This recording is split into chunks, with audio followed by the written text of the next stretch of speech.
Welcome back to another technical deep dive here in the debug zone. Today we're tackling a big question and breaking it down with insights from other users. Hopefully this clears up some misconceptions and helps you get the answer you need. So buckle up, stay a little curious, and let's jump right in.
And that's a wrap.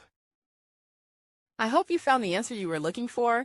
If you did, take a second to hit that subscribe button. It really helps out. And let me know in the comments which solution worked best for you. See you next time in the debug zone.